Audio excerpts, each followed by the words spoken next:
Good morning. Good morning.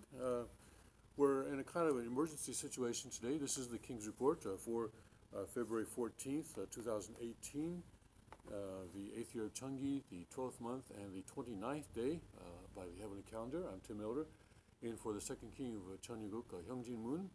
And I say we're in an emergency situation because our tech team was not able to come. I told them not to come because the roads are so dangerous that the possibility of there having a traffic accident on the way here is actually quite high. Right now, I just got a message on my phone that said that the interstate has been shut down because it's so dangerous. And there are many accidents, I think, on the interstate right now.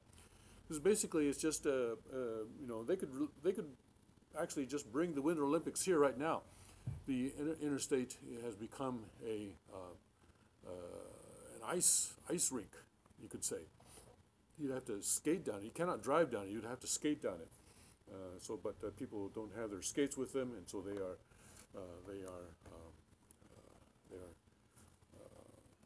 going home and just staying off the road, which is a very good thing. So I've had to set this up myself.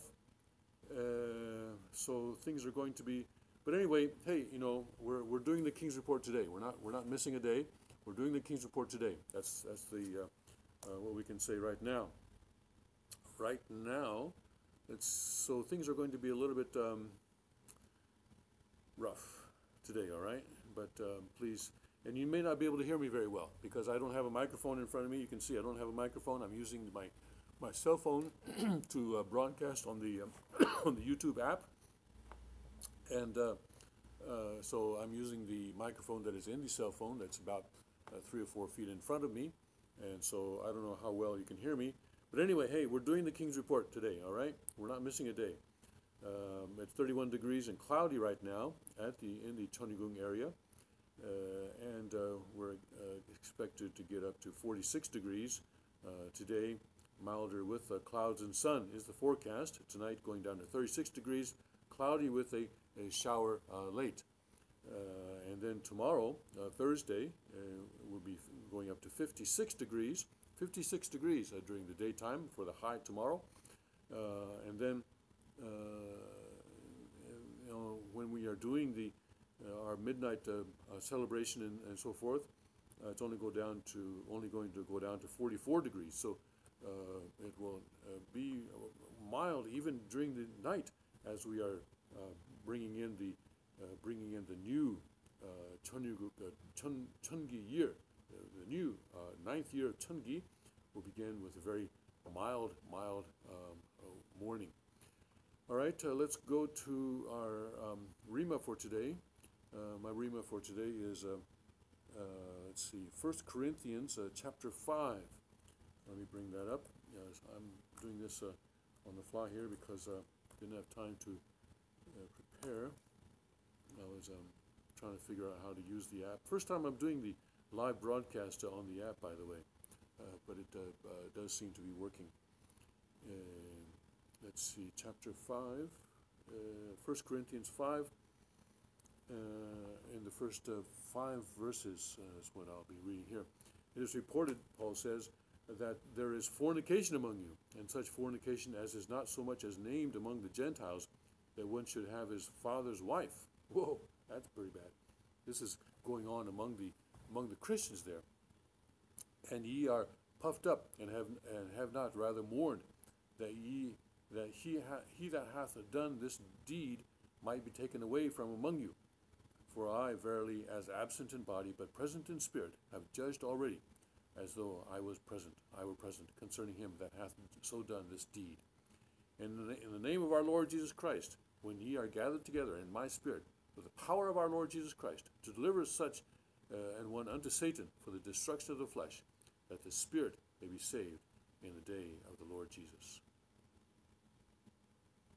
Your glory is not good. Know ye not that a little leaven leaveneth the whole lump. Yeah, so a very serious situation going on there in the church in Corinth, where fornication as is not so much as named among the Gentiles. So stuff that's going on that not even the Gentiles do, much less Christians. and that one should have his father's wife. Well, of course, I guess it's not his mother, but apparently the father had, I don't know, maybe had multiple wives or something. But anyway, this man is sleeping with his father's wife, and Paul comes down pretty hard here, saying that in the name of our Lord Jesus Christ, when ye are gathered together in my spirit with the power of our Lord Jesus Christ, to deliver such a one unto Satan for the destruction of the flesh, that the spirit may be saved in the day of the Lord Jesus. Wow. You know what that sounds like? You know, destroy his flesh. That sounds like Paul's advocating something, I don't know, but it sounds pretty harsh. Yeah. Let me see. In the Cheonseonggyeong, it's going to take me some time to bring up the Cheonseonggyeong, I'm afraid, so maybe we won't. Maybe we won't do that today. It's take too much time for me to bring up the English Cheonseonggyeong. All right. Let's see. There are no breaks today because I don't have a cameraman to turn the camera off for me, so I'm just going to keep on going. Just going to keep on going here. We'll go through some of the headlines this morning. Looking at Drudge. Let's see. Market on toes for inflation report that could change everything, Drudge says. Bibi on the brink. The Prime Minister of Israel, Prime Minister Netanyahu, has been, as the police are recommending some charges against him, that he be indicted. Ryan Murphy inks giant deal with Netflix, biggest TV pact ever. Intelligence agencies expect Russia to target the midterms. This was a hearing that took place in the Senate yesterday, right? In the Senate. I was watching part of it on Fox, and the Director of National Intelligence was saying these things. They had all the intelligence agency heads there in front of them, asking them all sorts of questions. FBI warns the whole of Chinese society is a threat. Yeah, I'm glad they finally figured that out. Macron threatens to bomb Syria. U.S. jet destroys Russian battle tank in self-defense.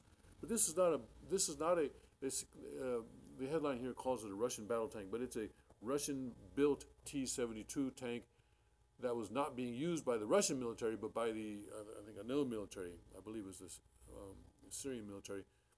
No, one of the players there. Let's look at this FBI saying the whole of Chinese society is a threat. Let's see here.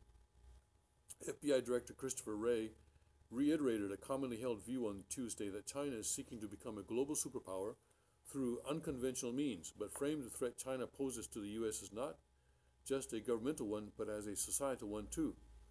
Speaking before the Senate Intelligence Committee alongside the heads of other U.S. intelligence agencies, Wray told senators that China is using a host of methods to undermine American military, economic, cultural, and informational power across the globe that rely on more than just China's state institutions.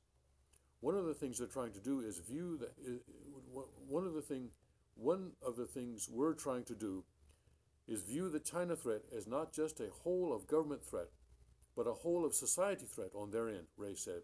And I think it's going to take a whole of society response by us. Wow, that's very interesting that he would say this. Director of National Intelligence Dan Coats expressed a similar sentiment after Senator Marco Rubio asked him about China's plans to overtake the U.S. as the world's supreme world power. There's no question that what you have just articulated is what's happening with China, Coats said. They're doing it in a very smart way. They're doing it in a very effective way. They are looking beyond their own region. Coats said multiple agencies are conducting intensive studies to understand the ways China is looking to carry out its global agenda. Wray pointed to China's use of unconventional intelligence sources at U.S. universities as a silent example of China's reach. In intelligence jargon, collectors are individuals who collect intelligence on behalf of agencies or governments. And he said they've infiltrated American universities. I think in this setting, I would just say that the use of non-traditional collectors, especially in the academic setting, whether it's professors, scientists, students, we see in almost every field office that the FBI has around the country, Wray said. They're exploiting the very open research and development environment that we have, which we all revere, but they're taking advantage of it, Wray added. noting that there is a naivete among academics about the risks posed by foreign nationals at universities. As Ray mentioned, the openness of academia in general contributes to an open flow of ideas across the globe and the overall advancement of human knowledge and innovation. To this end, universities admit over 1 million international students, and Chinese students make up the largest share of these students. Nearly 329,000 Chinese nationals were enrolled in American colleges during the 2015-2016 school year, according to Time. 329,000 Chinese nationals were enrolled in American colleges during the 2015-2016 school year. Wow, that's quite a number there. While there's no evidence that a majority of Chinese students or academics pose any threat to U.S. interests, there are a number of education efforts that the Chinese government uses as vehicles for soft power. The first of these are the Confucius Institutes, which Rubio alluded to during his questioning of Ray and Coates at the Senate hearing. These institutes mirror many other foreign language education entities that countries fund around the world, but with a couple of caveats. Rather than existing as standalone bodies, they are inserted into U.S. universities, and in addition to teaching Mandarin Chinese, they also reportedly engage in disseminating Chinese propaganda and restricting what professors and students should say. I know, of course, the French have the, what is it? And the Germans have the Goethe Institute in many countries around the world, and you see this. And also the French have something. What was it called? I can't remember. I think it's maybe just the French Institute or something like that. But I thought they had another name. And of course, America also has. What does America have? Well, it has the. I don't know, what does America have? Well, America sends out Fulbright professors. Do they still do that? I imagine they do. They send out professors to foreign universities and so forth. And of course, a lot of American students study abroad as well. As a result of the dangers to open expression posed by these institutes, the University of Chicago and Pennsylvania State have already closed the Confucius Institutes on their campuses. Wow, yeah, good going there. Other global universities have followed suit. Confucius Institutes also have a strong presence on the African continent, where China is also in the process of growing its economic and political power. Africans in countries like Zambia and Zimbabwe are encouraged to view China as a positive economic force and a source of progress and opportunity as part of the Look East policy many African countries have implemented. As a result of this push, the number of African students in China has skyrocketed over the last 10 years. Well, African students used to study in the Soviet Union as well. I'm not sure how much good that did them. But China really poses a threat, doesn't it? Because they have, for the short term at least, they have managed to combine communist dictatorship with capitalist economic system. And for the time being anyway, I don't think this is going to last much longer. Well, much longer, I say. It'll last some years, maybe some decades more. But pretty sure, I'm pretty sure that it's not going to last until 2050. But anyway, for the time being, China looks to many people like a very good model. And it looks to many people, it looks like China is the star that you want to hitch your wagon to, because it looks like it's going up. The United States looks like it's going down, and so but we'll see what happens. During Tuesday's Senate hearing, the top U.S. intel chiefs drew attention to Chinese cybersecurity strategies. Frankly, the United States is under attack, Coates said, that's the Director of National Intelligence, by entities that are using cyber to penetrate virtually every major action that takes place within the U.S. The worldwide threat assessment of the U.S. Intelligence Committee, also released Tuesday, outlines China's online capabilities in detail. China will continue to use cyber espionage and bolster cyber attack capabilities to support national security priorities, the report concluded. Coates added that China's cyber activity is at much lower levels than it was before September 2015, but is still threatening. Most Chinese cyber operations that the U.S. has detected targeting private industries are against defense contractors, IT, and communications firms. The assessment said these companies are often ones that support the international operations of both the U.S. government and the private sector. As a result of these findings, several intelligence heads reaffirmed the necessity to beef up U.S. counterintelligence efforts in cyberspace. Many indeed identified it as one of the top priorities for the Intelligence Committee in the coming year. With so many facets of American society under threat, Ray said it would take a lot more than just work from intelligence agencies to combat China. It's not just the intelligence community, he said, but it's raising awareness within our academic sector, within our private sector, as part of the defense. Unfortunately, our academic sector is actually going in a different direction, isn't it? Especially the elites are setting China up to be the new model to follow, because they like that. The elites like that, the idea of having a centralized control and what they view as a stable society. Not stable. I mean, it's not sustainable, to use a word that the UN likes to use. It's not sustainable because it goes against the way in which God created human beings to have this craving, yearning for freedom, and so that we can express our creativity. So Chinese society is not going to last for long, but it does look very nice right now. Xi Jinping, you know, he looks like Pooh Bear, looks very, very nice, looks like he's very friendly. But, you know, this is the guy that is now lording it over 1.6 billion people, officially a little bit less than that, but probably, you know, they actually don't even know how many people they have, but we say 1.6 billion. Harvesting organs, repressing all opposition, suppressing opposition, and persecuting Christians, persecuting Falun Gong, and you know, working out this deal now with the Catholic Church, where the Chinese government will basically take over the Catholic Church. Well, it's already taken over, but with the approval of the Vatican, take over the Catholic Church with the approval of the Vatican. This is what's going on now between China and the Vatican. Birds of a feather there. So China does pose a very serious threat to the United States and the whole of Chinese society, as I say here. And I'm glad that the FBI, the head of FBI, and the Director of National Intelligence are acknowledging this and stating this in this Senate committee meeting. But it would seem, though, that that in the short term, in the immediate term, it's going to be maybe tough for the United States to do much about this, because so much of the United States now has been co-opted. Hollywood has been co-opted. The university professors have been co-opted. They hate America. Many university professors hate America. Not all. I don't know if I don't know, but many do, and many will see China as kind of the way to go in the future. Back in the 80s, wasn't it? It was, everybody said, "Oh, Japan is the way of the future." Remember that? Japan was supposed to be the way of the future. Everything, you know, there was even a song. What was it called? Becoming Japanese. They used to play that on Muzak a lot in the supermarkets and so forth.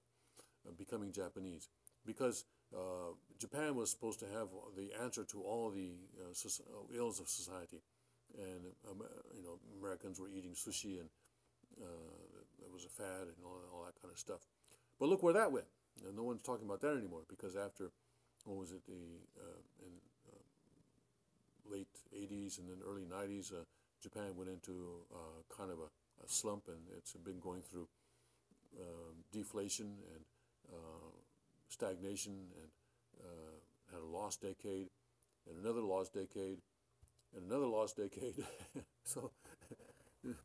So I think China also will likely go that same course, because it has so many looming problems over. I mean, you can talk about the debt load, you can talk about the real estate market, you can talk about, you know, the state-owned enterprises, you can talk about the pollution, and you can talk about the innate desire of human beings to be able to determine their own course, to be able to govern themselves.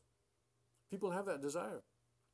And one thing I've noticed is that when the middle class in a country grows, eventually it comes to a point where it says, hey, you know what? We want to have a say in the running of this country. We don't want just a one-party dictatorship. Xi Jinping right now, who is a second generation and very committed and very loyal Marxist, Communist Party member. His father was a Communist Party official. Believes that Marxism gives the way, Marxism, Maoism, and now he's added his own thought now to that. So his version of that can now show a successful model of socialism in the world. And in fact, in the last October's Communist Party convention, he was lauded as the savior of socialism. Socialism failed in Russia, in the Soviet Union. It failed in every other country, but it is succeeding in China because of Xi Jinping. And this is what they were saying of him then. Okay, so if you're tuning in now, please understand that because of a certain extraordinary emergency situations, we are not broadcasting in our usual manner. We're much lower tech than usual. I'm broadcasting through my own cell phone's YouTube app because the roads were so dangerous that I asked our tech team not to come. If they had tried to come, there's a very high likelihood that they would have been in an accident. So I told them not to come. And other people also are who were expected to come this morning are also staying home or going back. Now, the last time this happened that I remember in Northeast Pennsylvania was January 18th, 2015. And that is a very memorable date because that was the Sunday in which the king announced his sermon, Breaking the Silence. It was very difficult for people to come then. Just like this, the roads turned to ice and many people had to turn back. So I don't know, maybe something important is going to happen today. We'll have to see. We're scheduled to have a Korean service later today. And I believe that once the sun comes up, the ice will melt and the roads will clear. That's what I believe anyway. But we'll see what happens. Please pray for those who are on the roads this morning, that they can be safe. Let's see. What else do we have here in the headlines? Court orders full restoration of Dreamers. Another court is ruling against Donald Trump. We'll see these people, these resistance judges have success on the district level. On the appeal level, the success is mixed, but then it goes to the Supreme Court. We'll see what finally happens to this. It's too bad that these judges feel that they have the right to take over the executive powers of government.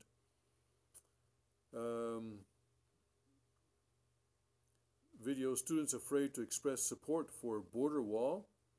There we go. No free speech in America. Dem wins Florida House seat in Republican district.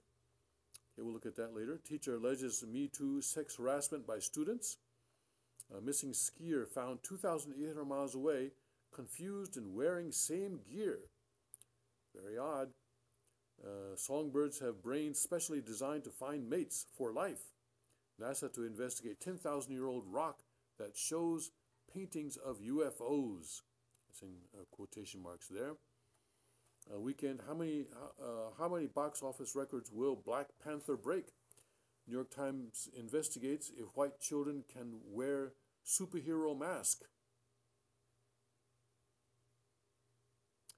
Homework assignment, draw self as slave. Oscar 2018, growing backlash to major nominations. NBC Olympics audience drops 6% and network declares victory. Sexual assault allegation looms over snowboard champion. Mardi Gras shootings leave 3 dead, several injured in New Orleans. Rio Carnival floats celebrate gun-toting favela gangsters. Nurses, cooks fill in as presidents run low on guards. Chemicals in packaging, carpets, pans contribute to obesity. So that's it wasn't all that chocolate I was eating, wasn't all those cream puffs I was eating. It's the chemicals in the carpets. I don't know. Amtrak hell, broken toilets and heat, 4-hour delay, screaming kids. Sounds like pretty usual, actually. I went on one long distance train trip on Amtrak. I'm not sure I want to do it again. It was hell. It was hell. From Washington to Charleston. Princeton's free speech class canceled after professors uses N-word, student FU. That was a free speech class. Andrew Sullivan, we all live on campus now. Piers, Omarosan called me, anyway, something. Vegas homeless community on edge with killer on the loose. An air scare, United engine disintegrates over Pacific. Emergency landing. Tell you what, when you're over the Pacific, there isn't much that you can land on. Humans no longer required. Google tests robot to chat with friends. Scientists artificially inseminate wolf to help endangered population rebound. Ivanka touts business tax cuts in political hotspot. Dems vie to win back blue-collar voters in pivotal Pennsylvania race. Yes, this is in the southwest corner of Pennsylvania, where there is a special election happening there in March, I believe. March 5th, I think it was. Whistleblower, market volatility manipulated. Boom and gloom, economic warning for California. You can see that coming. Apple Cook calls a succession priority. Report, Mayo co-star accuses Scott Baio of sexual abuse in consumer revenge era. I was poisoned site test limits. Thief given choice of jail or Facebook Live confession. Yeah, well, take the confession. Tarantino movie on shaky ground. Following backlash. Kimmel targeted by street art over Sunset Boulevard car wreck. Vice sued for systemic pay discrimination against women. SEIU endorsement, a big boost for Feinstein challenger. And Federer pursues #1 ranking again. Why not?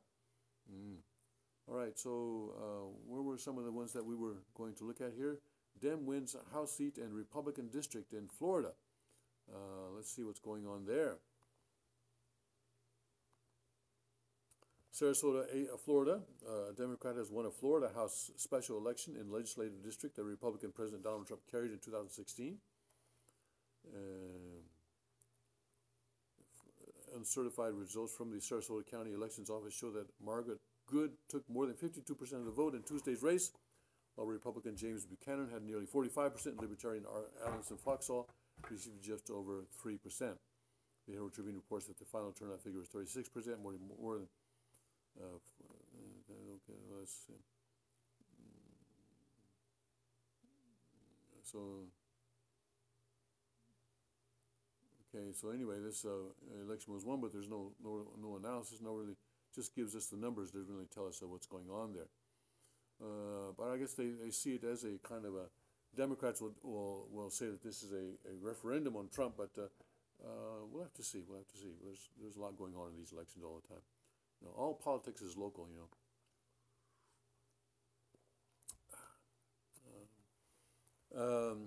Let's see. Let's look at some of the Breitbart news network. Today, by the way, just to remind you again, we're in a kind of a special emergency situation where we are broadcasting through my personal cell phone YouTube app because the roads are so slick, icy this morning, that our usual staff was not able to come here. It was so icy that it was impossible for them to come. It was very dangerous. And I believe I got a message on my iPhone, I think a while ago, that the I-84 is shut down right now. The interstate is shut down, I believe. Anyway, if you're planning on traveling there this morning, you will want to check that before you leave home. Let's see, this letter, Breitbart's top is this letter to Trump Jr. Containing suspicious white powder. It also had a note in there that's saying, "You are getting what you deserve." So this is really, you know, the left is calling for violence. They keep calling for violence. It was the left that shot that Republican congressman while he was playing baseball in Virginia. It was the left that, of course, supports Antifa, and it's, of course, the The left that got up and said, "Oh, I often think about blowing up the White House." Then, of course, if you point this out to them, they say, "Well, Trump is inciting this violence." Yeah, okay. So since when does the left start blaming the victims? Axios: Trump will veto Democrats' Senate amnesty bills. Grassroots activists in Tennessee: we look forward to the humiliation Corker would suffer in losing. CEOs to Congress: import more cheap labor. Police: North Carolina: Tyler killed riding an ambulance hit by illegal alien. Rather than importing cheap labor, get rid of the minimum wage. Get rid of the minimum wage. All right? North Carolina: Tyler killed riding an ambulance hit by illegal alien. Carolyn Glick: Israel's deep state targets Netanyahu with bogus charges. Joy Behar mocks Mike Pence's faith. Can he talk to Mary Magdalene without his wife? People without faith often mock us in that way. That's nothing new. And I'm sure Vice President Pence is also accustomed to that. I'm sure he has experience with that as well. Married U.S. figure skaters will celebrate Valentine's Day trying to win Olympic gold. Principal announces he is transgender, will start dressing as a woman. Well, that must be a surprise. I guess he's a man from this. Anyway, he announces he is transgender, will dress as a woman. Yeah, boy. That's not a good model for the kids. White House proposes Blue Apron style program to replace food stamps with food. Now, this is an interesting thing that they're talking about. The logistics, I don't know if the logistics can be handled by the government. It seems to me that this is, anyway, let's read through this so that people know what we're talking about. The Trump administration proposed a plan that would deliver food items to food stamp recipients as part of their benefits package. So, deliver food items to food stamp recipients. They were delivering, maybe a cardboard box with food, and they're going to take it to their home. The U.S. Department of Agriculture noted that under the plan, which is included in the 2019 budget, those receiving more than $90 a month in benefits would receive nutritious U.S. grown and produced food in a harvest box that would make up half of a recipient's allotted benefits for the month. The rest of the benefits will be placed on electronic benefit transfer cards for use at grocery stores as is allowed under the current SNAP system. Budget Director Mike Mulvaney described the Trump administration's harvest box proposal as a Blue Apron style program where recipients receive food instead of cash vouchers. The agency estimates that 16.4 million households enrolled in the Supplemental Nutrition Assistance Program, or SNAP, about 81% of SNAP enrollees, would be affected by this policy. Agricultural Secretary Sonny Perdue said in a statement, USDA America's Harvest Box is a bold, innovative approach to providing nutritious food to people who need assistance feeding themselves and their families, and all of it is homegrown by American farmers and producers. It maintains the same level of food value as SNAP participants currently receive, provides states flexibility in administering the program, and is responsible to the taxpayers. The USDA estimates that the proposal would save $129.2 billion over a period of 10 years, would decrease food stamp fraud, and would enhance the nutrition content of the program. Some food policy advocates questioned whether the Trump administration's proposal would save the government money if the government were in charge of handling distribution, and expressed concern over how much choice SNAP recipients would have in what types of food they would receive. It is a risky scheme that threatens families' ability to put food on the table, said Stacey Dean, Vice President for Food Assistance Policy at the left-leaning Center on Budget and Policy Priorities. Well, you know that these guys are not going to say anything good about it because, they get up in the morning and they ask themselves, what can I do today to stop President Trump? Whether he's doing good or doing bad, what can I do to stop him? And so, of course, they're going to oppose it. But they do bring up some point here, distribution. I don't think the White House has been so clear about that yet. A spokesperson for the agency told Breitbart News that individual states would determine what food suppliers to use for the boxes, how the food is distributed, so the states distribute it. Well, how would the states distribute it? Use the state police? How are they going to distribute it? How the food is distributed and would be able to regulate specific contents of the boxes. The USDA spokesman did not specify, however, whether recipients would have any choice and what is placed in the boxes. You know, if someone's got a kid who is, you know, a lot of people these days are allergic to peanuts. I don't understand that. I don't know why came about, but anyway, it's a truth that they're allergic to peanuts. In fact, nuts of all kinds. So what if, you know, so I guess you can't have peanut butter in that box, right? But other people like peanut butter very much. If I were to get one of these boxes, I would say, hey, where's my peanut butter? Anyway, the Harvest Box idea is based on an existing program known as the Commodity Supplemental Food Program, which utilizes local agencies and nonprofits to help distribute food boxes to low-income elderly persons who are at least 60 years old. The program began under the Agriculture and Consumer Protection Act of 1973, which the Nixon administration authorized. Commodities Supplemental Food Program, which utilizes local agencies and nonprofits.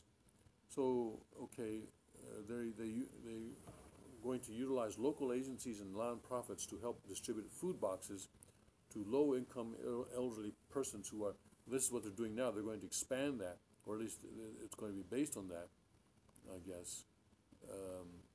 They have a link here. Let me see what this link is to. This link is to the Commodity Supplemental Food Program, CSFP. The Commodity Supplemental Food Program works to improve the health of low-income elderly persons at least 60 years of age by supplementing their diets with nutritious USDA foods. Women, infants, and children who were certified and receiving CSFP benefits as of February 6, 2014 can continue to receive assistance until they are no longer eligible under the program rules in effect on February 6, 2014. Through CSFP, USDA distributes both food and administrative funds to participating states and Indian tribal organizations.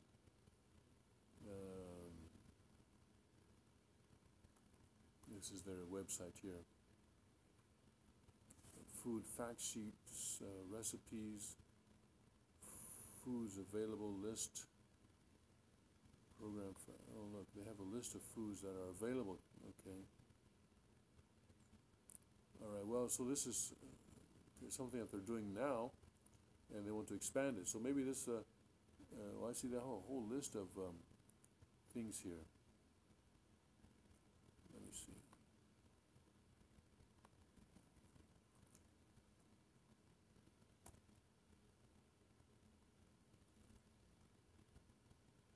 Yeah, okay, they have they have peanut butter on it. Peanut butter smooth jar, not crunchy. They only give you smooth peanut butter. Isn't that interesting? They only give you smooth.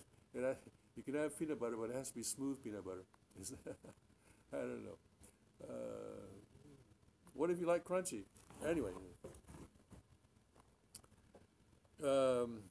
Chinese, Planned Parenthood, back in the news, announces nationwide campaign for abortion on demand.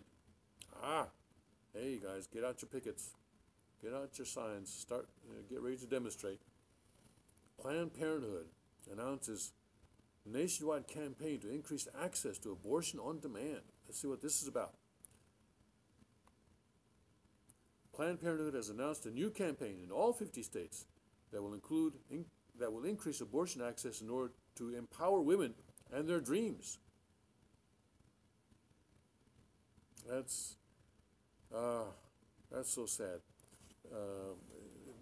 It empowers women and their dreams? I don't think so. It actually victimizes women and destroys the dreams of the infants that are in their womb.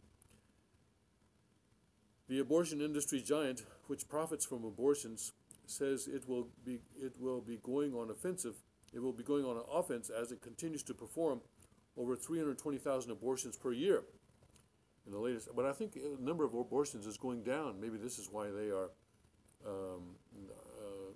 doing this.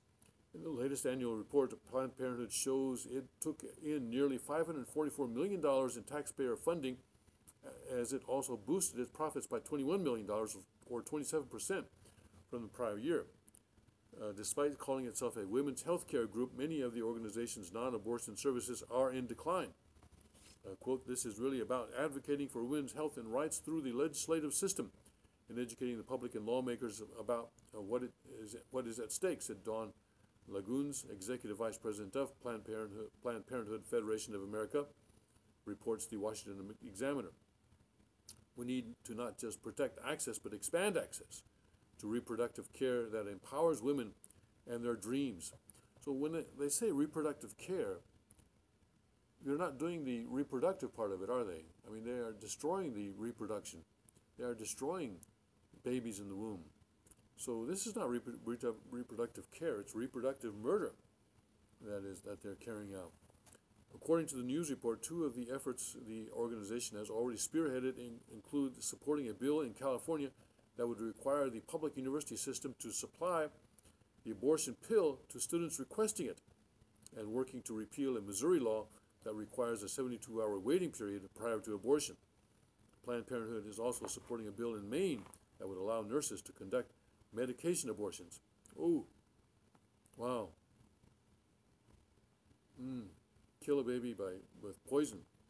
Additionally, the group is celebrating newly installed New Jersey Governor Phil Murphy, a Democrat who supports returning to the organization the taxpayer funding Governor Chris Christie, a pro-life Republican, vetoed each year. Despite Planned Parenthood's stated fears it would lose its federal taxpayer funding under a Trump administration, congressional Republicans failed once again to defund the abortion vendor in the recent joint funding and budget bill passed through the Senate and the House. Well, gotta elect more pro-life people. Some Democrats are also pro-life, but in order to defund Planned Parenthood, gotta have strong showing in the Senate. Especially gotta have those 60 votes. The organization has been under much scrutiny during the past 2 years since a series of video recordings were released that led to allegations Planned Parenthood profits from harvesting the body parts of babies aborted in its clinics. The U.S. Department of Justice has launched a formal investigation into these allegations. Planned Parenthood has shown the extremes to which it will go to support abortionists. The organization recently condemned the U.S. House's approval of a bill that would require abortionists to immediately provide emergency medical care to an infant born alive during an abortion. The organization recently condemned the U.S. House's approval of a bill that would require abortionists to immediately provide emergency medical care to an infant born alive during an abortion. So a baby is born alive, but the current practice is, in many cases, is that they kill it.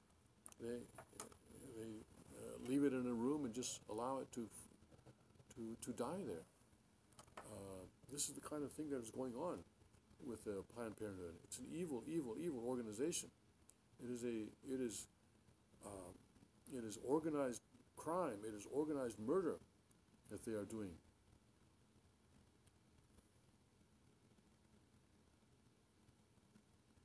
Organized murder. And they're profiting from it. You know, this is the child, as the king has pointed out, this is the child worship, and the child sacrifice in the Old Testament, and the Baal worship. And this is what is happening in America today. Chinese steel dumping takes center stage as President Trump mulls tariffs and quotas. Shaun White wins his third gold medal. Newsom, Sessions outright racist for praising Anglo-American legal traditions. Well,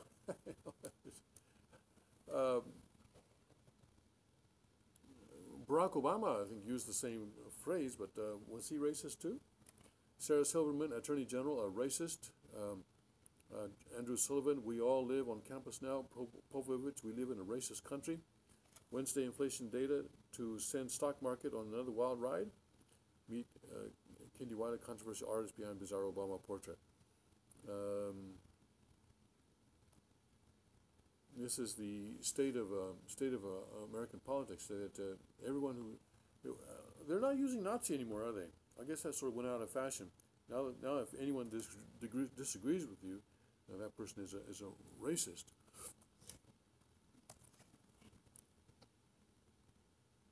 They even call our king racist. But that also, that has subsided. There's just a homophobe is the only one they're accusing him of right now.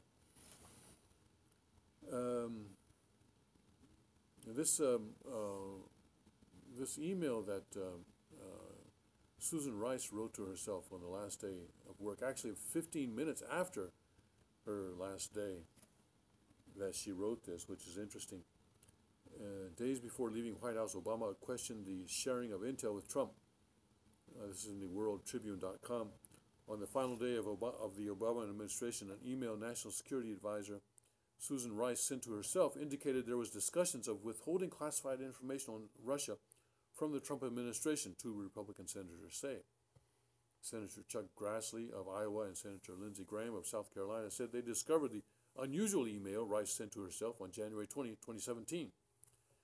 In the email, Rice wrote, "From a national security perspective, however, President Obama said he wants to be sure that as we engage with the incoming team, we are mindful to ascertain if there is any reason that we cannot share information fully as it relates to Russia."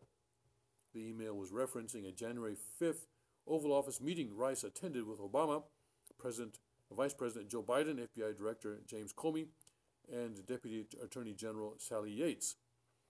According to reports, on the same day, Comey briefed Obama on the unverified Trump dossier by ex-British spy Christopher Steele. Boy, this guy's really become a household name, hasn't he? Christopher Steele. In an email they sent to Rice last week, Grassley and Graham noted, "It strikes us as odd that among your activities in the final moments on the final day of the Obama administration, you would feel the need to send yourself such an unusual email purporting to document a conversation involving President Obama and his interactions with the FBI regarding the Trump-Russia investigation." Grassley and Graham said a portion of Rice's email contained classified information that remains redacted.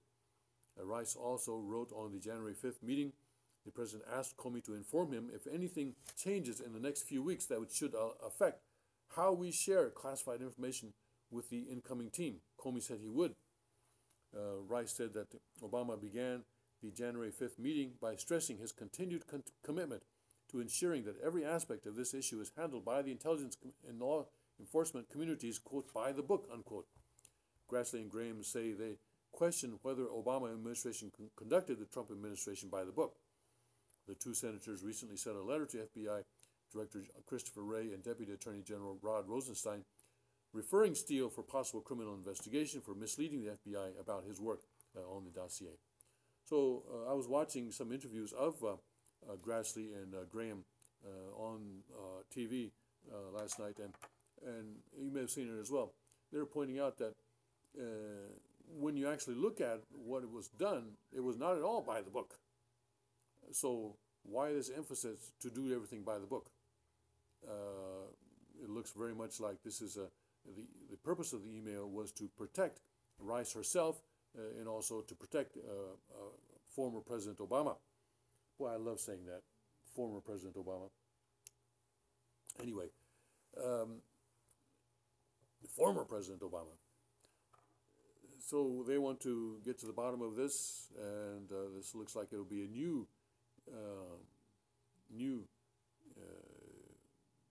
point of contention between the two parties. Sister of homicidal North Korean dictator is the new queen of cool for MSM, is another article on worldtribune.com. CNN said she was, quote, stealing the show at the Winter Olympics. A Washington Post reporter praised her for, quote, throwing shade, unquote, at U.S. Vice President Mike Pence. The New York Times said she got the best of Pence just with her smile. Reuters awarded her the diplomatic gold medal. The U.S. mainstream media and the Trump resistance have found their new queen in Kim Yo Jong, the sister of North Korean dictator Kim Jong-un. Scott Greer wrote in a February 12th op-ed for the Daily Caller, the communist regime of Pyongyang is loudly and vehemently anti-Trump, not to mention anti-American, all good, some say. Well, you know, the communist regime of Pyongyang has been vehemently anti every administration there's been. And they have very creative writers who come up with all sorts of epithets and curse words to describe their enemies, and it's actually quite entertaining if you read it. But what kind of man is his little sister championing? The video of the public assassination of Kim's older half-brother at the Kuala Lumpur airport in Malaysia last year by two women using VX nerve gas went viral. Kim Jong-un is widely assumed to have ordered the killing of the son of Kim Jong-il, that many in North Korea and China regarded as the heir apparent and certainly preferable to Kim Jong-un. This was a if you remember, this was an international airport terminal. People going, every which way, something like that. And these two women, they say they were duped into it. I don't know. I think they're on trial still. They say they were tricked into doing this, but they went up and covered his face with VX gas, nerve agent. I'm sorry, not gas, nerve agent. And Kim Jong-un died shortly thereafter as a result. Kim Jong-nam died shortly thereafter as a result. They pulled this off in full view of all sorts of security cameras, knowing that this was what they were doing. So not only the purpose there was not only to kill the Kim Jong-nam, who was the kind of regarded as a kind of a competitor to power in North Korea. Not only that, but also to demonstrate North Korea's nerve agent capability. It was a very, very horrible thing in many ways. Kim also ordered the executions of many powerful elites, including his uncle, Chang Song-taek, who groomed him for power before and after his father's death in late 2011. And married to the daughter of Kim Il-sung, Chang fostered good relations with China and was regarded as the de facto leader of North Korea, while the young Kim learned the ropes. No more. Nice, politically correct, apparently so. The media can't resist somebody throwing a shade at the president and vice president, no matter how heinous the person is doing so is, Greer wrote. The Pyeongchang Olympics right now remind me of the 1936 Berlin Olympics. Not that I was there, but what I studied about the 1936 Berlin Olympics, which was used by Hitler as propaganda to promote National Socialism. Now Pyeongchang is being used to promote the North Korean regime. I mean, if the leader has such a cute younger sister, actually, I don't think she's so cute. To me, she seems very pale. Anyway, to each his own, I guess. Kim Yo-jong is not just the sister of North's murderous dictator. She is also a top advisor to her brother as head of the brutal regime's propaganda department. So she's doing a good job. She's doing her job down there. She's really doing an incredible job co-opting these foolish leftists into believing that North Korea is not such a bad place after all. In one of its reports, the Washington Post referred to Kim Yo-jong as a political princess, saying observers at the Pyeongchang Games marveled at her barely there makeup and her lack of bling. They commented on her plain black outfits and simple purse. They noted the flower-shaped clip that kept her hair back in a no-nonsense style. CNN said Kim Yo-jong was, quote, seen by some as her brother's answer to American first daughter Ivanka Trump. Kim, 30, is not only a powerful member of Kim Jong-un's kitchen cabinet, but also a foil to the perception of North Korea as antiquated and militaristic. And yet it is antiquated, and it is militaristic. That's not just a perception, that's reality. Greer noted that though these are certainly strange things to say about the propaganda minister for a brutal regime that is responsible for tens of thousands of deaths, it becomes not just tens of thousands, more than that. They have hundreds of thousands of people in their concentration camps. Those people, we have no idea how many people there have starved to death or have been brutally murdered. It becomes even stranger when a common theme in establishment media coverage of President Trump is that he is a possible dictator and journalists must be adversarial to him in order to avoid normalizing him. Yeah. So Kim Jong-un is an actual dictator, but they're normalizing him. What's going on? Greer continued, but the cultural moment we live in loves a woman like Kim, and it was an added bonus she was sticking it to the Trump administration. Hey there, someone else braved their way through the ice. Is the ice still in the roads? Yes. Ah, still dangerous out there. Get worse before better. Get worse before it gets better. The 2018 Winter Olympics is revealing many odd things about our media culture in the age of Trump, Greer wrote. Journalists took seriously speed skater Shani Davis's claim that a coin flip was somehow racist. They also celebrated a gay athlete being as rude as possible to the vice president, something that would have earned a universal condemnation from the right and left during the last administration. Meanwhile, South Korea said it intends to review a motion to bankroll North Korea's participation in this year's Olympic Games, the Unification Ministry said on February 13th. The South and North Exchange and Cooperation Promotion Council will convene on February 14th morning to deliberate on the motion to pay about 2.9 billion won, or $2.7 million, worth of Olympic bills for Pyongyang, the ministry said, according to a report by Yonhap. Well, you know pretty much how that vote's going to go. Yeah, they're gonna pay up. They're gonna pay up, and eventually the South Korean taxpayers will have to foot all of that.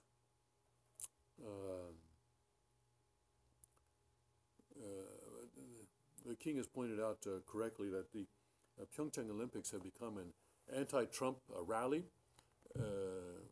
used by the global elite to stop President Trump's efforts on the Korean Peninsula to somehow bring a peaceful resolution to the nuclear threat.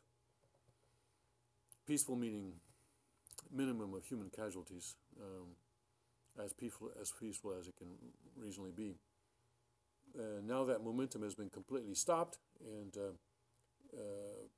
after this is over, President Trump is going to have to come back and start over again. But in the spring, in April, after the Paralympics, I think are going to be in March. So after that, then the U.S.-Korea joint military exercises will begin. And of course, every spring, the tension on the Korean Peninsula rises. But this spring, it looks like it's going to be especially bad. Especially bad. We've had especially bad springs before.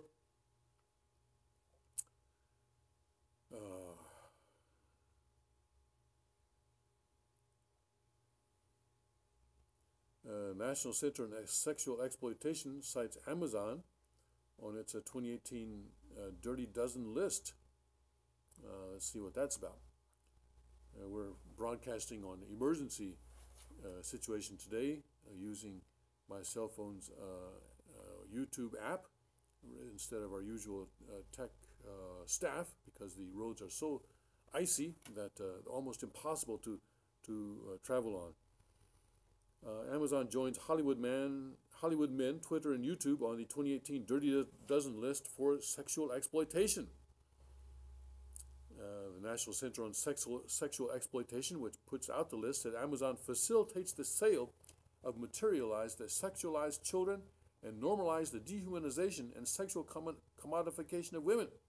Such products include eroticized child nudity photography books, sex dolls, many with childlike features, and books with how-to instructions for sex trafficking.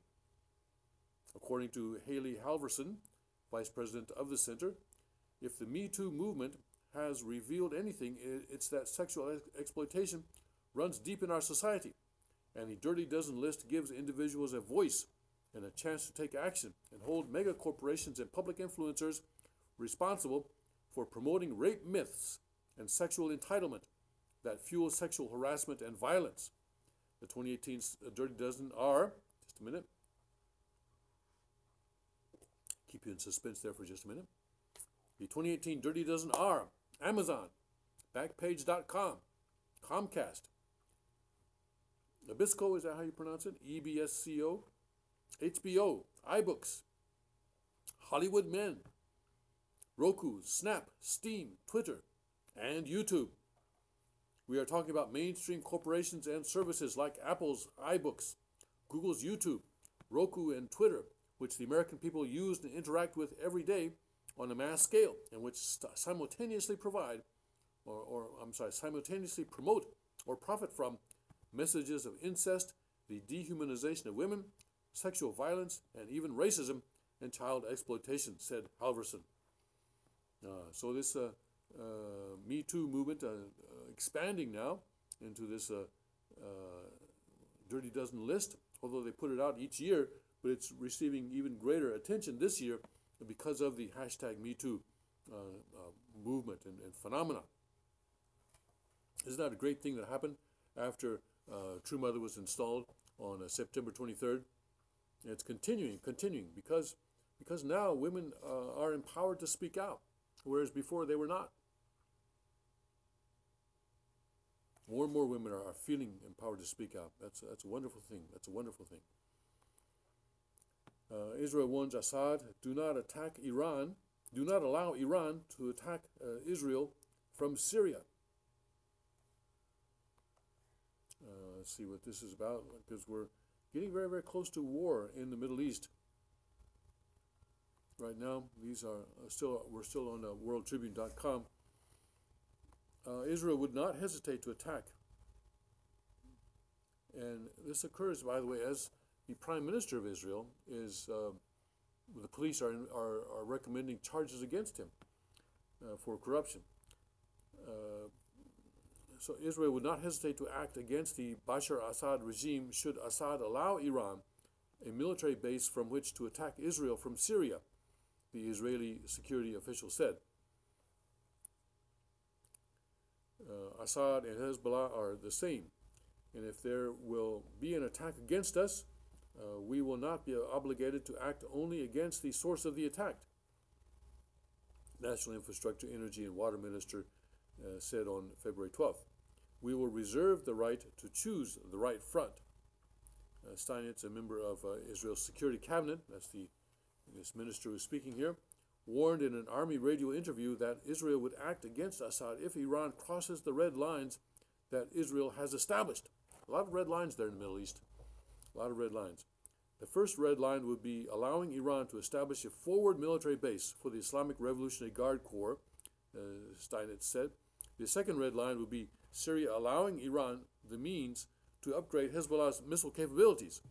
The Assad regime is the weak link in the Iranian Shia axis. And I think Assad should think very well whether he wants to turn Syria into a forward base for Iran or allow precision missiles through Syria to Lebanon, because he himself, his regime, his government, and his army can be hurt in that situation, as Steinitz said.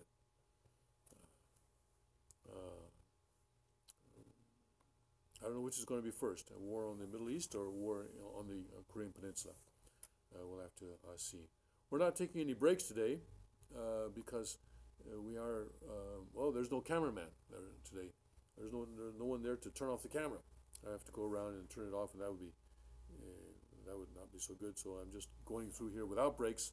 So please allow me to take some on-air breaks, all right?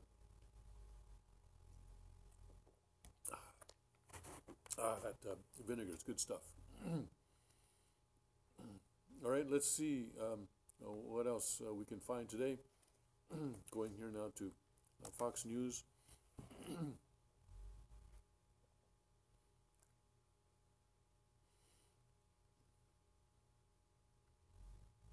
Oh, yes, this article about Trump's personal lawyer says he paid porn star Stormy Daniels $130,000 out of his own pocket. Well, God works through imperfect people, doesn't he? No. It's not like he was doing it in the Oval Office, if he did it, although both are denying. I don't know what, now they were denying it, now they say he paid $130,000 out of his own pocket, so I don't know what it is, but you know, the Democrats at the time of Clinton were saying, well, you know, personal life and public life are different, no. But anyway, this is something that happened way before his presidency, but of course the left wants to make a big thing of it because they want somehow to pull him down. I don't know why they want. I don't know why they want Pence to be president.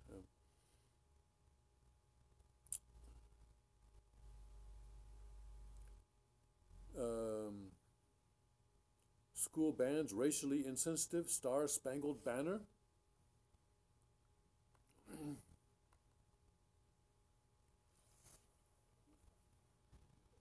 And let's see what that is about. A high school. High school students ban national anthem from pep rallies. The Star Spangled Banner will no longer be played at rallies at California High School in San Ramon after student leaders determined the song is racially insensitive. It is brought. Hey, you know, we were fighting the British then, so I don't know. It was brought to our attention that the national anthem's third verse is outdated and racially offensive, wrote the president of the school's associated student body. We had nothing but good intentions by removing the song so that we could be fully inclusive to our student body. The decision to eliminate the national anthem from student rallies has resulted in a significant amount of backlash from patriotic students and residents. There's been a lot of pushback in the removal of the anthem, and not just from conservatives, said Dennis Fiorentino on the Todd Starnes radio show.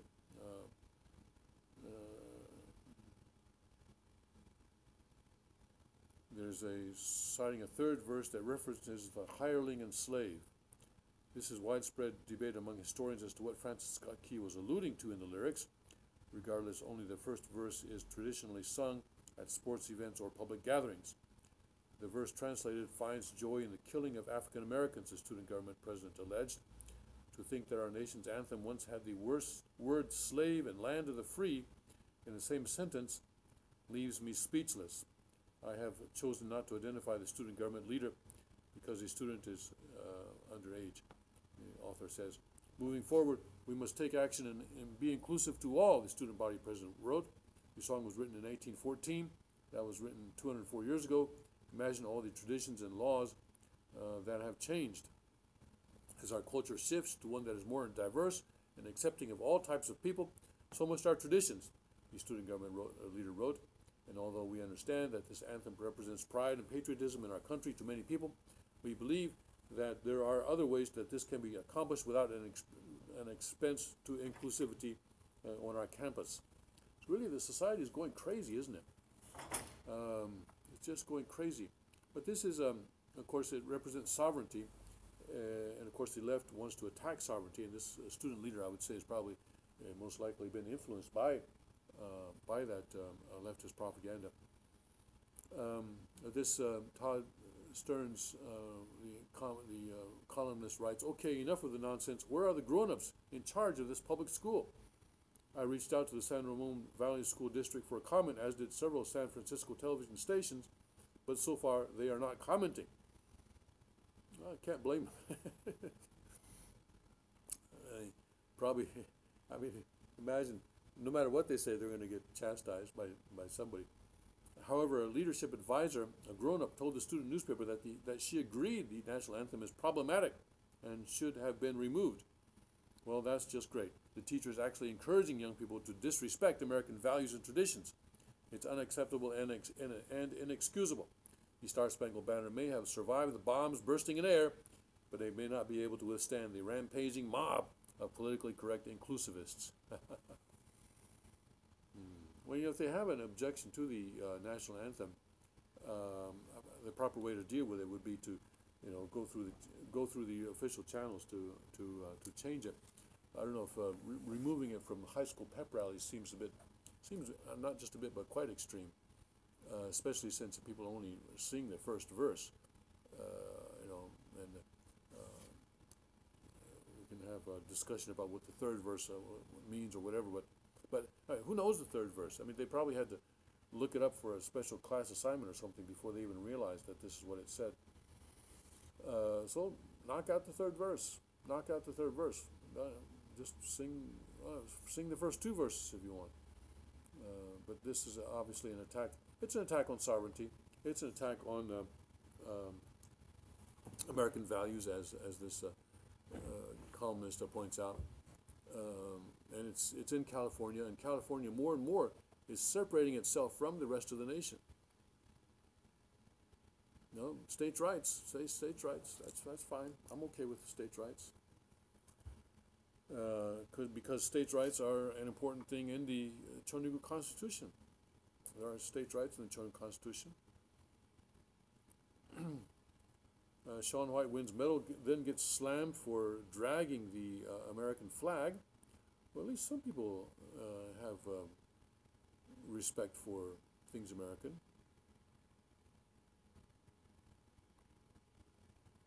Snowboarding legend Shaun White won another gold medal Wednesday with an epic performance in the men's snowboard halfpipe, but set social media alight for his celebration afterward. While White was handed the American flag, he was already holding on to his snowboard at the time, so the flag ended up dragging on the ground behind him. At one point, White appeared to accidentally step on it.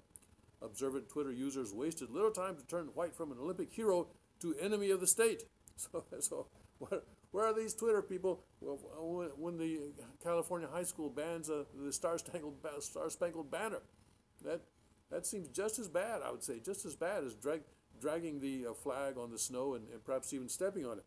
Yeah. Display nothing.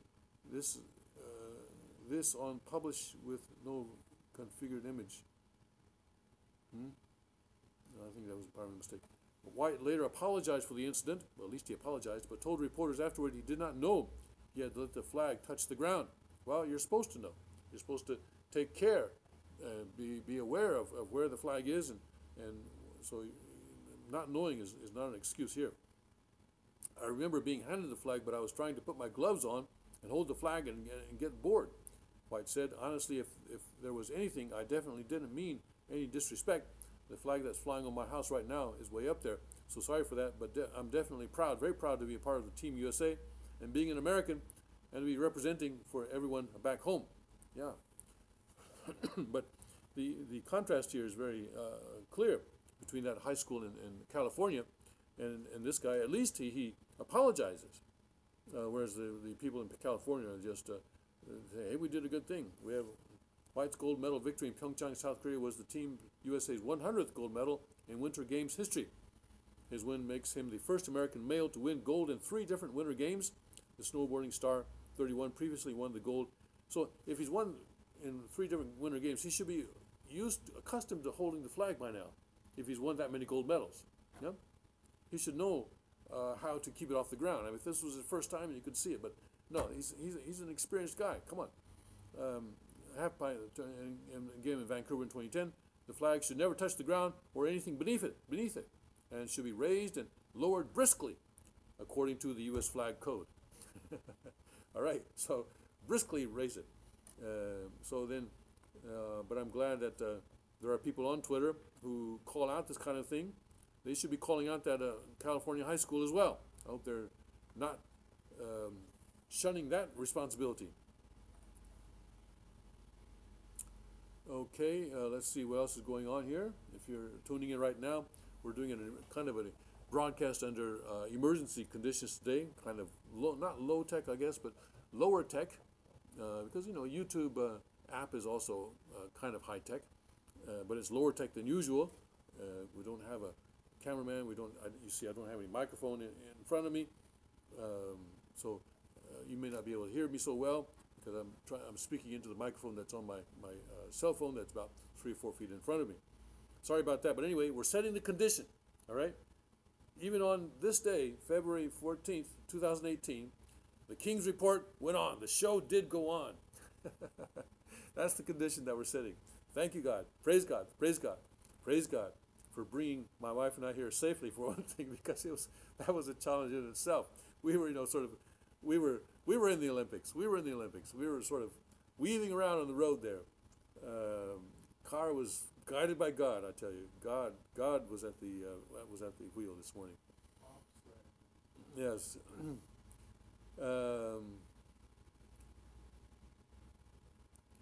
New York Times hires writer to cover tech consequences, embarrassingly fires her just hours later over inappropriate tweets.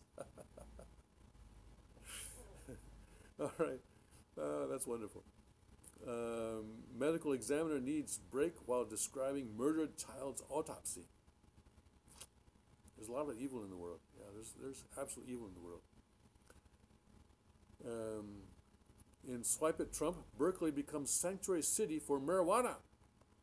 I'm sorry, is that something new? I thought Berkeley was doing this since the 60s. But anyway, in Swipe at Trump, Berkeley becomes sanctuary city for marijuana.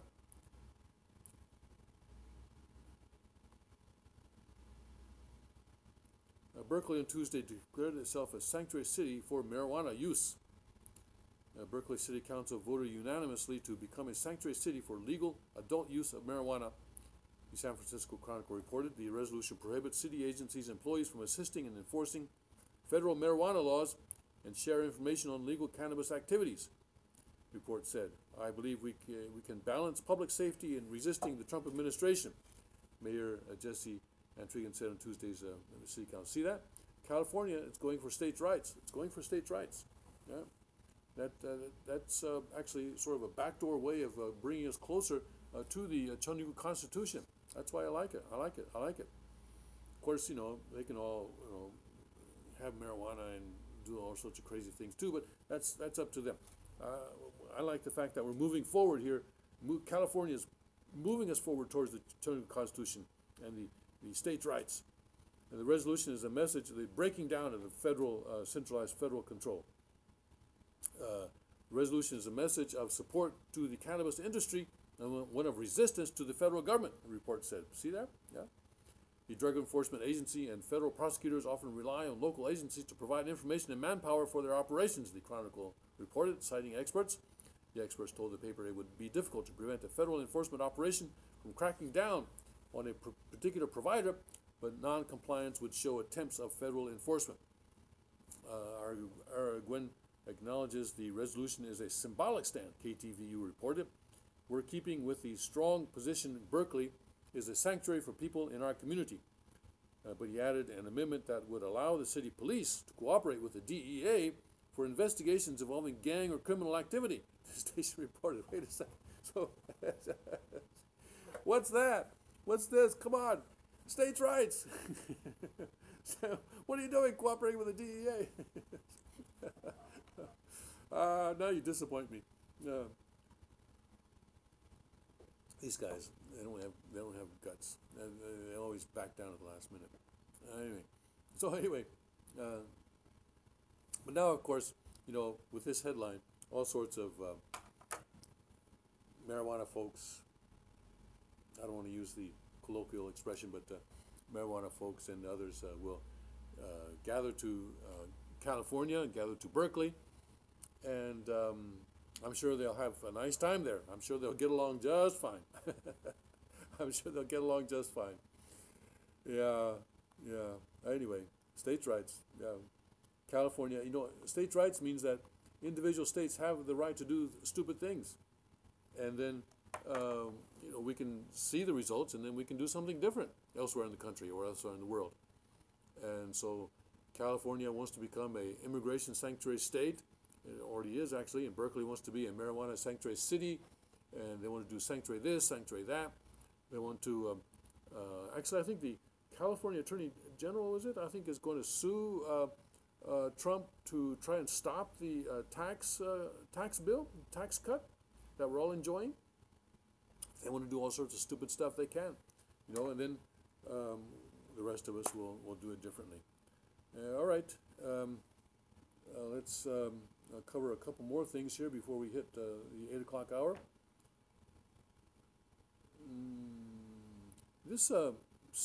I'm sorry, I'm just, the curiosity is getting to me. This skier that turned out 2,800 miles away, where is that? Where was that? Did Drudge take it off?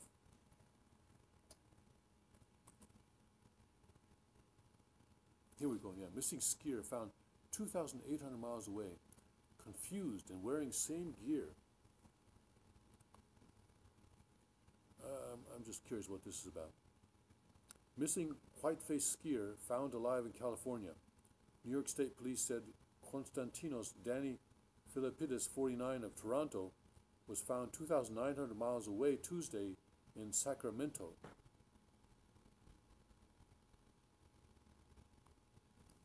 Okay, now it wants me to stop my ad blocker. Hold on just a second.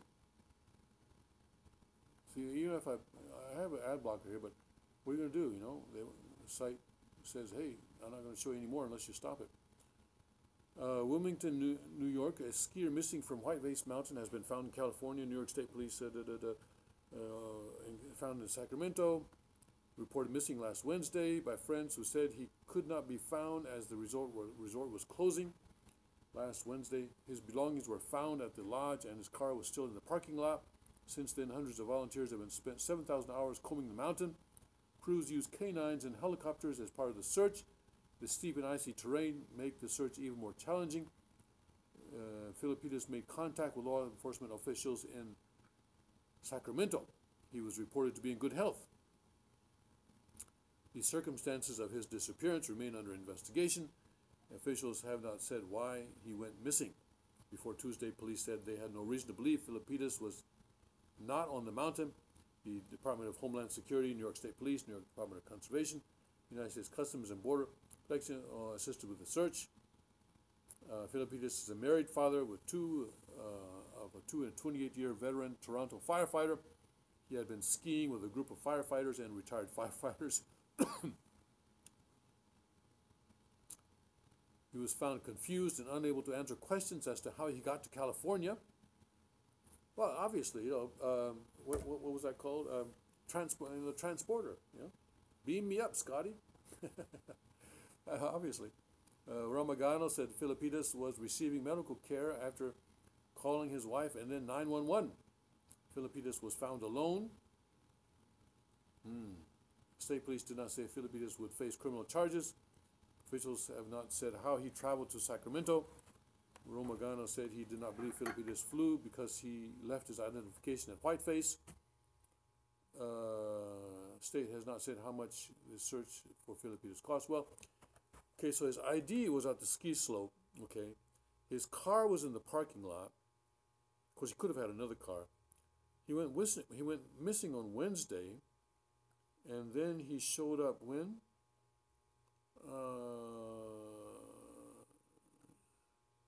I guess he showed up yesterday, which was what was yesterday? Yesterday was Tuesday. So 6 days. 6 days. Yeah, you could go from New York to California in 6 days easily, I'm sure. But you could even driving alone. But he'd have to have another car, a second car, I guess. If he had a second car, he could do that, unless someone kidnapped him. Interesting case. Interesting case. Anyway, we've come to the end of our broadcast today. Kind of an emergency situation, and today was a conditioner, right? I know the quality was low. Maybe you couldn't hear me. That's okay. God heard, and Spirit World heard. And we established a condition today of continuing the King's Report. We broadcast 6 days a week, every day, every 6 days a week, except for days when we have holy days. And for that reason, we will not be broadcasting on Friday morning this week, because that will be True God's Day. But other than that, no matter how bad the weather, we're here. We're here. All right, thank you very much for tuning in. And please excuse me now as I get out of my chair and go over and turn off the camera myself. God bless, Godspeed, and and may His kingdom come. Almost got that wrong. May His kingdom come.